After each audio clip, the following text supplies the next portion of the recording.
Oh boy, do I have a doozy for you today. Scrolling through LinkedIn, I saw a post from a second connection. It read, and I quote, I've recently been hearing lots about how agencies are finding efficiencies through AI. For example, overnight automation of a client brief that will process it into a draft pitch while the team sleeps. The human touch comes in for review, but what we used to pay for as clients is possibly operating very differently now. AI could be doing lots of heavy lifting. My question is, at what point as clients should we be asking for full transparency of AI involvement so we can assess whether the price tag of the work is correct? As someone who signs off invoices for research, strategy, and creative work, I'm starting to feel uneasy, uninformed, end quote. Well, we knew this day was coming, which is why I've been preaching charging for outcomes, not hours, for, well, forever. I actually looked, and the earliest article I wrote on this topic was 2009, so literally forever. If you're not already charging for outcomes, now is the time to get your butt in gear, because this LinkedIn post I found will not be the last time you hear of someone wanting to reduce their agency fees because they use AI. On this week's SpinSucks podcast episode, we'll discuss how to prepare for this question, not lose revenue, and even grow because of your use of AI. If you're a communications pro who works hard, doesn't compromise quality, and gets the job done, welcome home. We'll share our tips, tricks, and stories, and together we will change the face of PR. Spin sucks, but we don't. With the Spin Sucks podcast, here's Gini Dietrich. Welcome back to the SpinSucks podcast. I'm Gini Dietrich. Before we get started, I have a little tidbit for you. Did you know that if you can't finish watching right now, you can subscribe to the audio version of this show? We're on all of the platforms where you get your podcasts, including Spotify and Apple, or you can subscribe to our newsletter at spinsucks.com and get it in your inbox every Tuesday. For all of the tech bros calling for AI to take our jobs, the rest of us are saying, nah, bro, it's not replacing us. Sure, it's collapsing the time around our work, but we still have to be involved. For all the hallucinations, inaccuracies, and downright false information, there is a massive need for humans still. But it has definitely saved us time. And for me personally, it has also helped me with procrastination. Just saying. We have a client who hosts a weekly webinar that is then transcribed into a podcast, a YouTube series, video snippets for social, newsletter copy, and regular social media posts. It used to take us weeks to complete one webinar. Now it takes us less than a day. That's the headline everyone sees, the time savings. That's what this guy posted about on LinkedIn. Everyone overlooks the part where the real value lies in the ability to be more strategic and thoughtful so that you can accomplish more. Guess what happened when we started to use AI to deliver what he needed that much more quickly? He was ecstatic, overjoyed. He didn't ask to reduce his retainer, not at all. In fact, we were able to shift some of our attention to other priorities that had been sitting on the back burner for years in some cases. Another thing that made him ecstatic. So when you're explaining how AI is helping you, think about it this way. AI helps you accelerate drafts, summaries, it helps you cluster, it might help you brainstorm, and it helps to suggest. The human judgment then has to choose, shape, verify, and make it make sense. Then, of course, you have quality assurance and in some cases legal. So you have to fact check, you have to source, you have to make sure the rights are there and that you're compliant. And then you have the delivery and measurement. So when you're publishing, pitching, amplifying, and learning, right? There's still a lot of time and brain power in there, especially steps 2 through 4. You've just shortened that step 1 so that you can focus more on the output. Your fee should still align with the outcomes of steps 2 through 4, as that is where the risk is reduced and value is created. If you're still selling hours, and we can have a talk about why you should stop doing that. I'm happy to have that talk. Chip Griffin and I also talk about it a ton on the Small Agency Leadership podcast. Make sure if you're still selling hours, let's have that conversation. If you are still doing that, it becomes harder for you to make that case because AI is making you more efficient. When you do that, the question moves from, did you use AI and can you reduce your invoice because of it, to, did AI help you deliver faster, safer, and smarter? And can you show me where humans made the calls that protect my brand? When we reframe it this way, pricing makes sense again. A surgeon doesn't discount their fees because the imaging and its results are faster. No. You celebrate the reduced time to treatment, and you still pay for the expertise that prevents catastrophic mistakes. Catastrophic mistakes like your death, right? We're not discounting because the imaging is faster. You still need the expert to do the work. Same thing here. It's the exact same thing. Now, of course, people aren't going to die if you aren't using your expertise, but it's the same sort of idea. If you bill by the hour, by the minutes, whatever, AI will eat your margin. But if you price by outcome, AI becomes your advantage. Clients don't actually buy 12 hours of strategy or 8 hours of copy. They buy movement, they buy qualified pipeline, they buy high quality coverage, faster cycles, visibility in human and AI search, and lower legal and reputation risk. That's what you should be pricing, not how long it takes you to do something, but whether or not you're getting the outcome that they expect.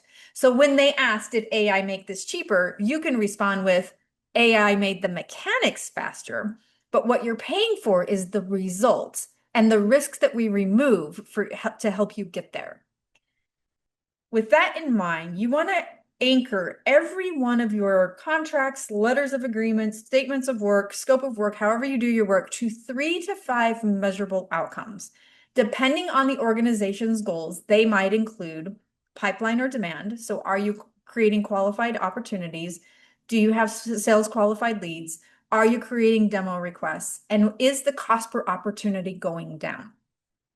If you're not responsible for those things, you might think about quality of earned media. What is the tier of the outlets? What is the message pull through? Are they repeating your messaging? What's your share of authoritative citations in AI answers? You can also look at visibility lift. Do you have branded and unbranded search, and is that increasing? Are you included in AI answers, and are you recommended by those assistants? You have cycle time. So time to first draft, time to publish, time to placement. That is, of course, reduced, and you can report or price on those outcomes. And you can also price on risk controls. So there's 0 retractions, 0 rights secured, compliance is passed on the first review, those kinds of things. And you also want to include the following in your legal documentation. Success criteria at the top. So what's the scoreboard? A deliverable map that shows where AI accelerates and where humans apply judgment, a measurement plan that ties these outputs to business results, and then a change clause. So if outcomes are exceeded early, the scope flexes up, the price doesn't come down. This changes the conversation from let's discuss a lower retainer to how much more can you and your team do to help me reach more of these goals? And that, my friends, is winning. We've talked about how to start pricing for the outcomes you get for your clients. Now, let's discuss some things that you can add to your contracts along with some scripts that you can steal. I'm going to preface what I'm about to say by telling you I am not an attorney. I don't even play one on TV. To ensure your AI policy is worded correctly in your contracts, I want you to call Sharon Torek at Legal and Creative. They work with agencies and they know exactly what you need to have included. They also have a nice AI toolkit you can buy if you don't want their full services, which I've linked to in the show notes on spinsucks.com. With that caveat, I'm not an attorney. There are a few things you can add to either your contract with an attorney's guidance or to your statement of work. First, in your paperwork, you can add the following phrase. We may use AI tools to accelerate production. We remain fully accountable for quality, accuracy, rights, confidentiality, and outcomes. This addendum defines our standards. With that said, here's 10 things, and not all 10 of these will apply to all of you, 10 things for you to consider. Number 1, for each deliverable, we'll note the stages and what did the work. So was it an AI-assisted draft with a human edit, with a legal review, and then final? Show that path. Number 2, you can say, a designated reviewer is accountable for factual accuracy, brand voice, and compliance. No AI output goes live without human approval. Number 3, you can say, we do not permit client data to train public models. We only put the bare minimum into prompts, and anything we enter is treated under the same strict privacy and security terms in our contract. Number 4, we warrant that deliverables are original or properly licensed, free of undisclosed third-party claims. Client owns all final outputs upon payment. Number 5, we disclose categories of tools used, so text generation, research sync, image gen, code assist, and hosting context, vendor or on-premises. We don't disclose proprietary prompts. So you don't want to be giving away your prompts, just like you may not want to give away your media lists. Number 6, access is role-based. Credentials stored securely and logs are retained. We comply with applicable industry, regional restrictions, and your security policies were provided. Number 7, critical deliverables require named human sign-off. We maintain a sign-off log available upon request. Number 8, if an AI-assisted claim is incorrect, we will correct, retract if needed, and remediate at our cost within our signed agreement. Number 9, efficiency gains are reflected in service levels, speed, and scope. Fees are based on outcomes and risk controls, not historical hours. And number 10, no live testing on the client brand without written consent. Experimental workflows are sandboxed and clearly labeled. Like I said, not all of these will apply. You can pick and choose what makes sense to you. Again, talk to an attorney so you have some guidance there. I have these in the show notes for you on spinsucks.com so that you can copy and paste. But you can put these clauses or some of these clauses in your paperwork so there isn't any miscommunication, and you can sort of head off that conversation of, well, gosh, you're using AI, you should reduce your retainer. Now, if you're like me, when I'm learning something new or building up the confidence to stick up for our work, I need to do some role playing and practice. So here are a few things you can practice. When a client asks, did you use AI and should this be cheaper? You can say, yep, we use AI to compress drafting time. Your fee aligns with outcomes and risk controls, including accuracy, brand voice, legal and compliance, and performance. Here's our deliverable map showing where AI accelerated work and where humans made decisions and quality assured it.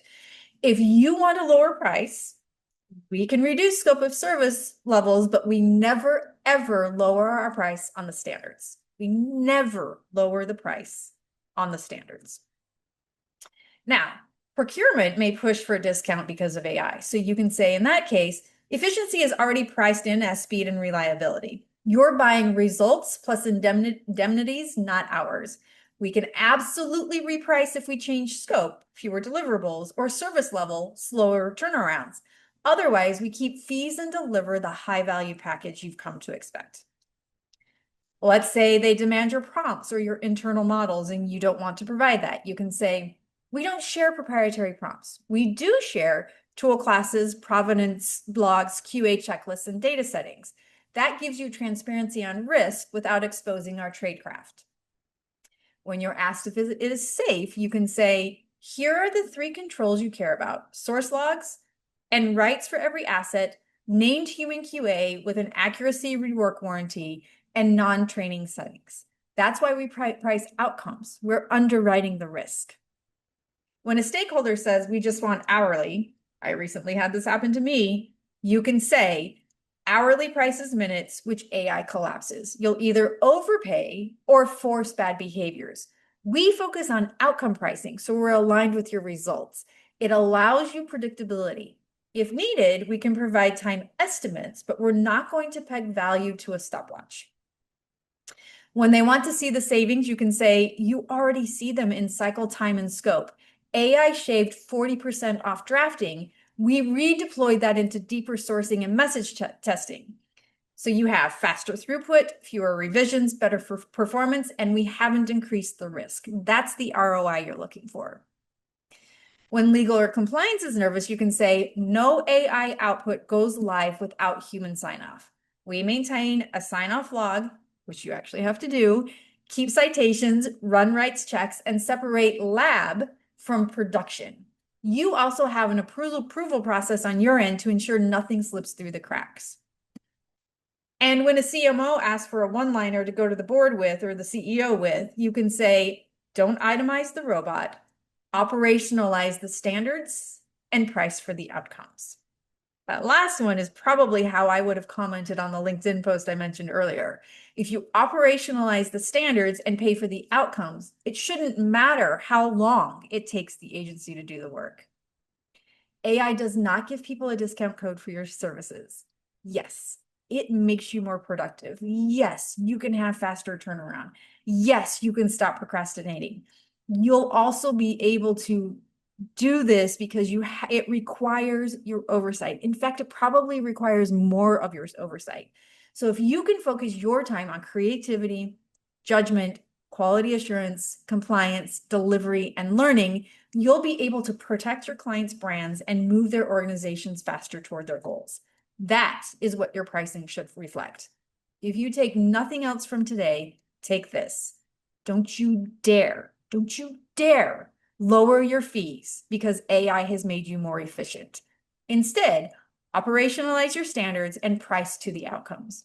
When you anchor to that, the AI discount question stops being a tug of war and becomes a professional conversation about scope, service levels, and risk.